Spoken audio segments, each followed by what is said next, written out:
നമ്മൾ ഈ ഫ്ലാറ്റ് താമസിക്കുന്നതും വീട്ടിൽ താമസിക്കുന്നതും തമ്മിൽ നല്ല വ്യത്യാസമുണ്ട് കേട്ടോ. ഞങ്ങളിപ്പോൾ ഇങ്ങോട്ട് ഒറ്റയ്ക്ക് വീട്ടിലേക്ക് മാറിയതിന് ശേഷം ഒരുപാട് മാറ്റങ്ങൾ ഞങ്ങളുടെ മൊത്തം ജീവിതത്തിൽ വന്നിട്ടുണ്ട് കേട്ടോ.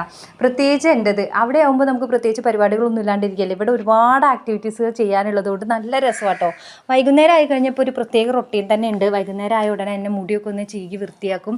അത് കഴിഞ്ഞിട്ട് ചെടികളൊക്കെ ഒന്ന് നനയ്ക്കും. പിന്നെ മുറ്റം അടിച്ചു വാരാൻ വേണ്ടിയിട്ടൊക്കെ ഒന്ന് നനച്ചിടും മുറ്റം. പിന്നെ എന്തെങ്കിലും ചുള്ളിയാ കമ്പ വിറക് എന്തെങ്കിലുമൊക്കെ ഉണ്ടെന്നുണ്ടെങ്കിൽ ഒന്ന് പെറുക്കി കൊണ്ടുവയ്ക്കും. നമ്മൾ ഇതുവരെ വിറക് അടുപ്പ് കത്തിച്ച് തുടങ്ങിയിട്ടില്ല കേട്ടോ. എന്നാലും വിറക് കിട്ടുമ്പോൾ ഇങ്ങനെ സ്റ്റോർ ചെയ്ത് വെക്കും. പിന്നെ ഇങ്ങോട്ട് മാറുമ്പോൾ ഒരു വലിയ വിഷമമായിരുന്നു ചക്ക കിട്ടുമോ എന്നുള്ളത്. ചക്ക നന്നായിട്ട് കിട്ടുന്നുണ്ട്, ഇഷ്ടം പോലെ ചക്ക കിട്ടുന്നുണ്ട് കേട്ടോ. നമുക്കിവിടെ അടുത്തുള്ളവരൊക്കെ തരാറുണ്ട് കേട്ടോ. പ്രത്യേകിച്ച് നമ്മൾ ഇത്ര ദൂരത്തൊക്കെ വന്ന് താമസിക്കുന്നതുകൊണ്ട് അവർക്കൊക്കെ പ്രത്യേക സ്നേഹമാട്ടെ. എന്ത് സാധനം ഉണ്ടെങ്കിലും തരും. ചക്ക, മാങ്ങ, തേങ്ങ, പച്ചക്കായ, വാഴക്കൂമ്പ്, വാഴത്തണ്ട് എല്ലാം തരും.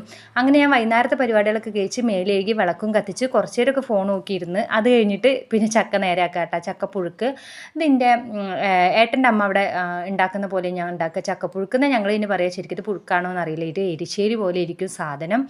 അപ്പം അതിൻ്റെ പരിപാടിയിലാട്ടാ. ചക്കപ്പുഴുക്ക് ഉണ്ടെങ്കിൽ പിന്നെ ഏട്ടന് രാത്രി ചോറ് വേണ്ട കേട്ടോ. ഇത് കുറേ കഴിക്കും. അപ്പോൾ ഈ ചോറ് കഴിക്കുന്നതിനെക്കാട്ടും നല്ല ഇതാണല്ലോ. അപ്പോൾ ഞാൻ ചക്കയുടെ സീസൺ ആകുമ്പോൾ ഞങ്ങൾ മിക്കവാറും രാത്രിയിൽ ഇങ്ങനെ ഉണ്ടാക്കുക ചെയ്യുക. പിന്നെ ഇതും കട്ടൻ ചായ ഉണ്ടെന്നുണ്ടെങ്കിൽ സൂപ്പറാണ്.